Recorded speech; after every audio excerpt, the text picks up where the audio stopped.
കവികള് ഇവിടെ ഇന്ന് ഉത്തമം സംസാരിച്ച വിഷയം പിന്നെ പരീക്ഷയുടെ ഭയാനകമായ അവസ്ഥയെ കുറിച്ചാണ്. നമുക്കിന്നൊക്കെയും ഒരു നോർമലാണ്. നമ്മുടെ ദുനിയാവിന്റെ സന്തോഷത്തിന് വേണ്ടി എല്ലാ വിഷയങ്ങളിലും പരീക്ഷയുമായിട്ട് ബന്ധപ്പെടുന്ന ആളുകളാണ് ഓരോരുത്തരും. അതുകൊണ്ടാണല്ലോ നമ്മുടെ വർക്കത്തും നമ്മുടെ സമാധാനവും നമ്മുടെ എല്ലവും നമുക്കിന്ന് നഷ്ടപ്പെട്ടു പോകുന്നത്. അതുകൊണ്ടാണ് അല്ലാഹു തആല സലാമത്ത് നൽകുമാറാകട്ടെ. ഇന്ന് ഒരു വീടുണ്ടാക്കുന്നുണ്ടെങ്കിലും ഒരു വാഹനമാണെന്നുണ്ടെങ്കിലും അതുപോലെ മകളുടെ കല്യാണമാണെങ്കിലും തൊട്ടിൽ വെക്കുന്ന പരിപാടിയാണെങ്കിലും കട്ടിൽ വെക്കുന്ന പരിപാടിയാണെങ്കിലും എല്ലാവും പരീക്ഷയുമായി ബന്ധപ്പെട്ടിട്ടാണ് നടത്തപ്പെടുന്നത്. എത്രത്തോളം പറഞ്ഞാൽ ഒരു കുഞ്ഞി പ്രസവിക്കാന്ന് പറഞ്ഞാൽ അള്ളാഹു ചെയ്ത വലിയ നിയമത്താണ്. ഇന്ന് ചില ആളുകൾ ചെയ്യുന്ന പ്രവർത്തനങ്ങളെ കൊണ്ട് പാവങ്ങൾ നഷ്ടപ്പെടുകയും പൈസയുടെ ആളുകൾ ധാരാളമായി നമുക്കറിയില്ല. നിങ്ങൾ കല്യാണം എന്ന് പറഞ്ഞാൽ 7-8 ദിവസത്തിന്റെ പരിപാടിയാണ്. മഞ്ഞയും ചുവപ്പും കറുത്തതും വെളുത്തതും ആ രൂപത്തിലുള്ള കല്യാണങ്ങൾ അല്ലെ. അപ്പൊ അത് കണ്ടാൽ അത് പൈസയുള്ള ആളുകൾ പഠിച്ചപ്പോ പൈസ ഇല്ലാത്ത ആളുകൾ മറ്റുള്ള ആളുകളുടെ സമ്മർദ്ദം കൊണ്ട് അത് ചെയ്യാൻ വേണ്ടി ഒരുക്കുന്നു. അതിന് ചെയ്യുന്നതെന്താ? സ്വന്തം വീടിന്റെ പട്ട അതിന്റെ റെക്കോർഡ് ഏതെങ്കിലും ബാങ്കിൽ കൊണ്ടുപോയി പണയം വെച്ചിട്ട് കല്യാണം നടത്തുന്നു. മഞ്ഞ കല്യാണം പച്ച വേറെ ചുവപ്പ് വേറെ കറുത്തത് വേറെ അല്ലെ. എന്തൊരു വിപര്യാസമാണ്. ഇതിന്റെ ഇടയ്ക്ക് കഴിഞ്ഞ പോലെ തോന്നുന്നു എന്റെ ഒരു കൂട്ടുകാരൻ അദ്ദേഹത്തിന്റെ ഭാര്യ പ്രസവിച്ച് നമുക്കറിയാം. അന്നൊക്കെയും പ്രസവം എന്ന് പറഞ്ഞാൽ 5 പൈസ ചെലവില്ലാത്ത കാര്യമാണ്. പണ്ട് പറമ്പിലൊക്കെയും ജോലി ചെയ്ത് ആ നെല്ല് കുത്തുന്നതിന്റെ ഇടയിൽ പ്രസവ വേദന എന്നിട്ട് വന്നിട്ട് കിടത്തി പ്രസവിച്ചു. എന്നിട്ടോ 40 ദിവസം കിടത്തോ 30 ദിവസം കിടത്തോന്നില്ല. പിറ്റേന്ന് രണ്ടാമതുപോലെ പറമ്പിൽ ഇറങ്ങിയിട്ട് പണിയെടുത്ത ഉമ്മമാരാണ് നമ്മുടെ ഉമ്മമാർ അല്ലെ. പ്രസവിച്ച പിറ്റേ ദിവസം പ്രസവത്തിന്റെ തലേ ദിവസം പറമ്പിൽ പോയി പണിയെടുത്ത് പ്രസവിച്ച പിറ്റേ ദിവസം പോയിട്ട് പറമ്പിൽ പോയി പണിയെടുത്തിട്ട് സേവനം ചെയ്തവരായിരുന്നു നമ്മുടെ ഉമ്മമാർ. ഇന്നവരല്ല. പ്രസവം ഗർഭിണി ആയി അറിഞ്ഞാൽ തന്നെ പിന്നെ ബെഡ്റെസ്റ്റാണ്. പ്രസവിക്കുന്നത് വരെ രക്ഷമാണ്, പ്രസവിച്ച് കഴിഞ്ഞാലും രക്ഷമാണ്. അവസ്ഥ. അപ്പോ പറഞ്ഞു വന്നത് അങ്ങനെ ഭാര്യ പ്രസവിച്ചിട്ട് 27 ദിവസം ആ കുട്ടിയുടെ പേരിൽ അളവും തൊട്ടികെട്ടലും കട്ടിലികെട്ടലും പരിപാടികളൊക്കെ എന്ന് ഞാൻ ചോദിച്ച് എനിക്കറിയാം. ഇവിടെ അടുത്ത കൂട്ടുകാരന് അവ സാമ്പത്തികമായിട്ട് ഒന്നും ഇല്ലാത്ത ആളാണെന്ന് അറിയാം. ഞാൻ ചോദിച്ച് പൈസ ഒപ്പിച്ചു ചോദിച്ചു. അപ്പൊ ഓരോ മാല കൊണ്ടുപോയിട്ട് പണം വെച്ചിട്ട് 1 ലക്ഷം എടുത്തിട്ട് ഈ അളവും ഈ തൊട്ടിക്കെട്ടലും ഈ പരിപാടി ഞമ്മ ഭക്ഷണം കഴിച്ചതിന് ശേഷമാണ് കേട്ടത്. എന്ത് ചെയ്യാനാ? ഞമ്മ അറാമായിട്ട് ബന്ധപ്പെടുന്നില്ലെങ്കിലും ചിലപ്പോൾ ഞങ്ങൾ കഴിക്കുന്ന ഭക്ഷണം അറിയാതെ അറാമിന്റെ ഭക്ഷണമായി ഏതെങ്കിലും പലിശ എടുത്തിട്ട് ലോനെടുത്തിന് കഴിക്കുന്ന കല്യാണം അടിപൊളി കല്യാണം. ഭക്ഷണങ്ങൾ 10 ഐറ്റം ഭക്ഷണം 7 പൈസ ബാങ്ക് ലോണത്താണ്. എന്നിട്ടോ കല്യാണം കഴിഞ്ഞ് 10 ദിവസം ആകുമ്പോ അടക്കാൻ കഴിയാതെ ആകുമ്പോ പോലെയില്ല പറമ്പില്ല എന്നിട്ട് തെരുവിലിറങ്ങേണ്ടി വരുന്ന ഒരു അവസ്ഥയാണ്. അല്ലാഹു സലാമത്ത് നൽകട്ടെ. എന്റെ കാരണം അതിന്റെ ഗൗരവം മനസ്സിലാവാത്തത് കൊണ്ടാണ്. ഹബീബായ റസൂലുള്ളാഹി നമ്മൾ പറഞ്ഞ നിന്റെ സ്വന്തം ഉമ്മ നിന്നെ 9 മാസം വയറ്റിൽ വെച്ച് നൊന്ത് പ്രസവിച്ച നിന്റെ ഉമ്മ, ആ ഉമ്മയെ നീ വികാരത്തിന്റെ കണ്ണോട് നോക്കോ? ആരെങ്കിലും സ്വന്തം ഉമ്മാനെ വികാരത്തിന്റെ കണി നോക്കൂല, ആരും നോക്കൂല. എന്നാൽ ഹബീബായ തങ്ങൾ പറഞ്ഞു വികാരത്തിന്റെ കണ്ണുകൊണ്ട് നോക്കാനില്ല. ആ ഉമ്മയുമായി 30 തവണ നീ വ്യഭിചരിക്കുന്നുണ്ടെങ്കിൽ ആ വ്യഭിചാരത്തിന് അള്ള തരുന്ന ശിക്ഷ എത്രയായിരിക്കും? നിന്റെ സ്വന്തം ഉമ്മയുമായി നീ വ്യഭിചരിക്കാൻ നിന്റെ ശാരീരികമായ വികാരങ്ങൾ നീ വിടുകയാണ്. എത്ര? 1 തവണ പല തവണ നീ ചെയ്താൽ നിനക്കള്ള തരുന്ന അതാന്തത്വം വലുതായിരിക്കും. എന്നാൽ അതിനേക്കാളും വലുതാണ് പലിശയുമായി നീ ബന്ധപ്പെടുമ്പോ അള്ളാഹു നിനക്ക് തരുന്ന അദാബിന്റെ സയ്യിദുനാ വ ഹബീബുനാ മുഹമ്മദ് റസൂലുള്ളാഹ്. കാണോ നിങ്ങൾ ചിന്തിക്കേണ്ട, അത്ഭുതപ്പെടേണ്ട വിഷയത്തെ. വ്യഭിചാരം എന്ന് പറഞ്ഞാൽ മനുഷ്യൻ നെട്ടിപ്പോകാൻ സ്വന്തം ഉമ്മയുമായി പലതവണ അതിനേക്കാൾ വലിയ ആദാബ് പലിശയുമായി നീ ബന്ധപ്പെടുമ്പോ അള്ളാഹു നിനക്ക് നൽകും. ആര് പറഞ്ഞു? സ്വാദിഖുൽ മസ്ദൂഖായ മുഹമ്മദ് റസൂലുള്ളാഹ്. ചിന്തിച്ചു നോക്കൂ നമ്മുടെ വീടിന്റെ അവസ്ഥ ചിന്തിച്ചു നോക്കൂ. നമ്മുടെ വാഹനങ്ങൾ, നമ്മുടെ മറ്റുള്ള ആവശ്യങ്ങൾ അല്ലെ എല്ലാം പലിശയുമായി ബന്ധപ്പെട്ട് നടത്തുന്ന പരിപാടികളാണ്. ഇതിനകത്ത് ഞാനൊരു നല്ല ചിന്തിക്കാൻ പറ്റിയ ഒരു വാട്സാപ്പിൽ ഒരു ഇമേജ് ഉണ്ട്, ഒരു ഫോട്ടോ.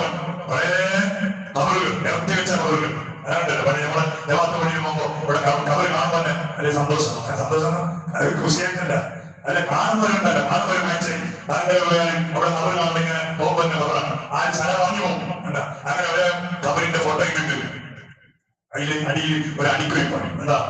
വീട് പള്ളി കമ്മിറ്റിക്കാരൻ സ്വന്തമായി നിർമ്മിച്ചു തരും. അതിന്റെ ഉള്ളിലേക്ക് വേണ്ട വെളിച്ചം നിങ്ങൾ ഉണ്ടാക്കിയാൽ മതി.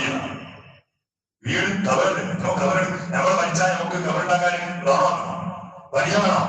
ആരെങ്കിലും ഉണ്ടാക്കി തരും, ആരെങ്കിലും പള്ളി കമ്മിറ്റിക്കാർ അതിന് വേണ്ടിട്ട് ഫ്രീ ആക്കി ഉണ്ടാക്കി തരും. അല്ലെ, ഇതാണ് എപ്പോ പെർമനന്റായി കിടക്കുന്ന വീടിന്റെ അവസ്ഥയാണ്. ഒരു മനുഷ്യനും കൊടുക്കണ്ട, ഒരു മനുഷ്യനുമായി ബന്ധപ്പെടണ്ട. എന്നാലോ 30 കൊല്ലം 40 കൊല്ലം ജീവിക്കുന്ന മനുഷ്യന്റെ വീട് കഴിഞ്ഞ ഞായറാഴ്ച നമ്മുടെ ഇവിടുത്തെ സമാപന പരിപാടിയുടെ ദിവസം ചിലകോടിയിൽ ഒരു ചെറുപ്പക്കാരൻ മരിച്ചുപോയി. സലീം എന്ന പേരുള്ള ചെറുപ്പക്കാരനാണ്. അള്ളാഹുത്താനെ കൊടുത്തു കൊടുക്കണം. നല്ല സുന്നത്തിയവാദത്തിന്റെ വലിയ പ്രവർത്തകനാണ്. നല്ല രാഷ്ട്രീയമായിട്ട് ഭയങ്കര താല്പര്യമുള്ളതാണ്. പിന്നെ ഞാൻ ഓർക്കാൻ ഇപ്പൊ അയാൾ ആ വൈദ്യനാൾ എനിക്ക് കണ്ട കാഴ്ചതാണ്. കുറെ കൊല്ലം മുമ്പ് ഒരു നമ്മുടെ എമ്മന്റെ ഓട്ടം തോന്നുന്നു. ആ തെരഞ്ഞെടുപ്പ് നടക്കുമ്പോൾ രാവിലെ സുരേഷ്കാരൻ കഴിഞ്ഞ് പള്ളിയിൽ ഇറങ്ങുമ്പോൾ ഈ ചെറുപ്പക്കാരനെ കണ്ടു. അപ്പൊ ഗൾഫിലായിരുന്നു. പെട്ടെന്ന് കണ്ടു. ഞാൻ ചോദിച്ചു, നീ എവിടെ വന്നേ ചോദിച്ചു. ഞാൻ 25 ദിവസമായിരുന്നു. എന്റെ പെട്ടെന്ന് എന്താ ആവശ്യമായിരുന്നു. പിന്നെ ഞാൻ വോട്ടല്ലേ, വോട്ട് വ്യക്താക്കുന്ന വേണ്ട, ആയിരങ്ങൾ കൊടുത്ത് ടിക്കറ്റ് കൊടുത്തു വന്നതാണ്. ആയിരങ്ങൾ പൈസ മുടക്കിയിട്ട് വന്നതാണ്. എന്തിന്? ഒരു വോട്ടിനാൻ വേണ്ടി. അത്രയും താല്പര്യം ഇതിനോട് വലിയ മഹബത്തായിരുന്നു. പെട്ടെന്ന് ക്യാൻസർ വന്നു. സുബ്ഹാനല്ലാഹ്. ഇതിനിടക്ക് ഇന്നലെ ഞാൻ മരിച്ചുവല്ല, ഒരു കഴിഞ്ഞ നബിയുടെ പോയി അദ്ദേഹത്തിന്റെ സഹോദരന്മാർക്കും കൂടിയിട്ട് അയാൾക്കൊരു വീടുണ്ടാക്കി കൊടുത്തു. കാരണം മരിക്കുന്ന ഉറപ്പാണ്. ആ രൂപത്തിലായിരുന്നു. അപ്പൊ ഏതായാലും നല്ല ആരോഗ്യമുള്ള സമയത്ത് വീടിന്റെ തറക്ക് ഇട്ട് വെച്ചിരുന്നു. അവർ ഒരു വലിയ സ്വപ്നല്ലേ, ചെറിയ 3 മക്കളുണ്ട്, ഒരു വീടന്നെ ഉണ്ടാക്കി കൊടുത്തു. സുബ്ഹാനല്ലാഹ്. ആ ചെറുപ്പക്കാരനാണ് ഞാൻ മരിച്ചുപോയി.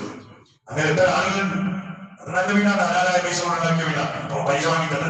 എത്രയോ ആളുകൾ കോടിക്കണക്കിന് പൈസ വാങ്ങിയിട്ട് വീടുണ്ടാക്കിയിട്ട് ആ വീടിന്റെ അടവ് പിന്നെ ബാക്കിയാണ് മുതലാളി വെച്ചുപോയി. അവന്റെ അവസ്ഥ എന്തായിരിക്കും? ഏത് സംഗതിയാണോ നിസ്കരിക്കാത്ത, ഏത് നദിയോട് കാണുന്നാലും സലാമത്തുണ്ടാവോ? എത്ര ആളുകൾ കാണുന്നാലും സലാമത്തുണ്ടാവോ? നിങ്ങൾ ചിന്തിച്ചു നോക്ക്. ഹറാമുമായി ബന്ധപ്പെട്ട് ഉണ്ടാക്കുന്ന വീടുകൾ അതിന്റെ അളവ് കൊടുത്തു തീർക്കുമെന്ന ഗ്യാരണ്ടി ഇല്ലാത്ത മനുഷ്യൻ ഹറാമുമായി ബന്ധപ്പെടാൻ പരിശുദ്ധമായ ഖുർആൻ നമ്മോട് പറഞ്ഞു, ദുനിയാവിന്റെ വലിയ പ്രതീക്ഷകൾ, ആഗ്രഹങ്ങൾ മനസ്സിന്റെ ഉള്ളിൽ കൂട്ടി ഒരിക്കലും കിട്ടുന്നത് 10 ലക്ഷം സന്തോഷത്തെ. ഒരിക്കലും 10 ലക്ഷം കിട്ടാൻ നിങ്ങൾ കൈ കിട്ടുമ്പോ ദുനിയാവിന്റെ പോലെ പിന്നെ ഓന് 4 നിമിഷം എന്ത് കൊടുത്താലും ഈ അളവ് തീരൂല. എന്റെ അടിയുണ്ടായിരുന്നു. അടിയാവുന്ന അമ്മായിന്റെ ജ്യേഷ്ഠത്തിനോ ഒരു ഉദാഹരണം പറയാം. അവന് കർണാടക ബാങ്കിൽ നിന്ന് ഉള്ളവൻ അങ്ങനെ മാസം ഒറ്റപ്പണി വീശിക്കുന്നില്ല, ദൈവത്താക്കില്ല. 10 4 ലക്ഷം വാങ്ങിയതാണ്. അങ്ങനെ 3.5 കൊല്ലം കഴിഞ്ഞിട്ട് അതിനൊക്കെ ഇതെപ്പോൾ ഇങ്ങനെ മാസം അടക്കട്ടെ, അടച്ചു തീർക്കാന്ന് പറഞ്ഞിട്ട് ഒന്ന് ബാങ്കുകാരുമായി ബന്ധപ്പെട്ട് ഒന്നിച്ച് പൈസ തന്നെ തീർക്കുക. അങ്ങനെ 3.5 കൊല്ലം കഴിഞ്ഞിട്ടാണ്. 3.5 കൊല്ലം കഴിഞ്ഞിട്ട് ബാങ്കിൽ പോയി ബന്ധപ്പെട്ട് എന്റെ ഒന്ന് ഇങ്ങനെ ഫുള്ള് ഫിനിഷിംഗ് ആവണമെന്നുണ്ട്, എത്ര ഞാൻ തരണം? ഓമയച്ചത് ഒരു കുറച്ച് 20 50 കൊടുത്തിട്ട് തീർന്നതാണ്. ബാങ്കുകാരൻ നോക്കി കണ്ടപ്പോ തെറ്റിപ്പോയി. പിന്നെയും 2,75,000 എന്താ 3.5 കൊല്ലം മാസം അടിച്ച്. എന്നിട്ടോ 3.5 കൊല്ലം കഴിഞ്ഞിട്ട് പിന്നെയും തീരോ ആഴ്ച തീരോ കോടികൾ വാങ്ങുന്ന ആളുകൾ വലിയ വെഡിങ് ഉണ്ടാക്കാൻ, കമ്പനിയുണ്ടാക്കാൻ, ബിസിനസ് തുടങ്ങാൻ, ഇങ്ങനെയുള്ള ആവശ്യങ്ങൾക്ക് വേണ്ടിയിട്ട് ധാരാളം തരുന്നത് വാങ്ങിട്ട് വാങ്ങുന്ന ആളുകൾ. അതിന്റെ ആഹാരത്തിനെ കുറിച്ചുള്ള ചിന്ത, അവരിനെ കുറിച്ചുള്ള ചിന്ത, മരണപ്പെടുന്ന സമയത്ത് അനുഭവിക്കേണ്ട യാതനകളെ കുറിച്ചുള്ള ചിന്ത ഒന്നുമില്ല.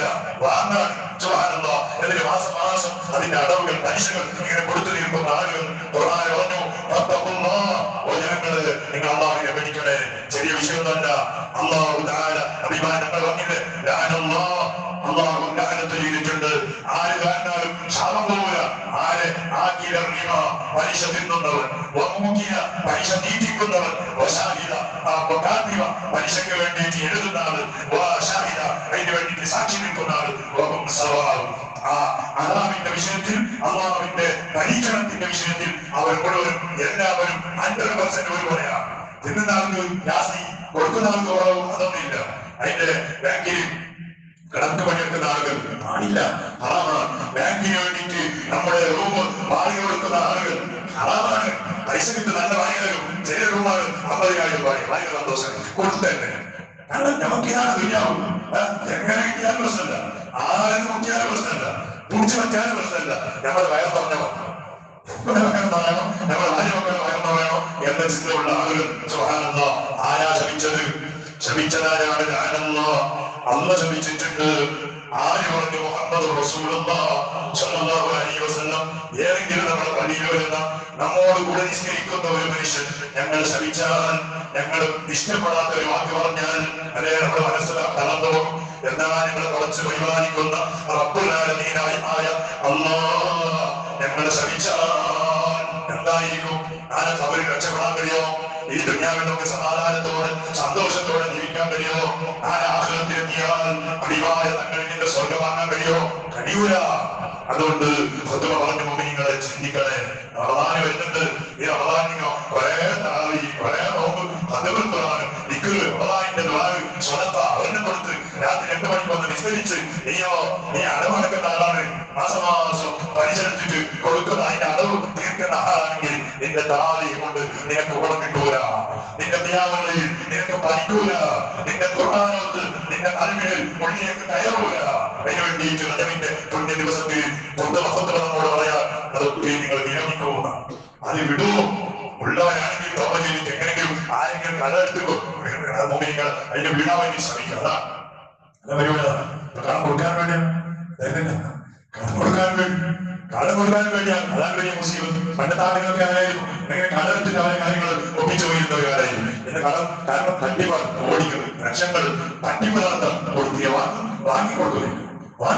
മൊബൈൽ സ്വിച്ച് ഓഫ് വിളിച്ചാലും ഇല്ല.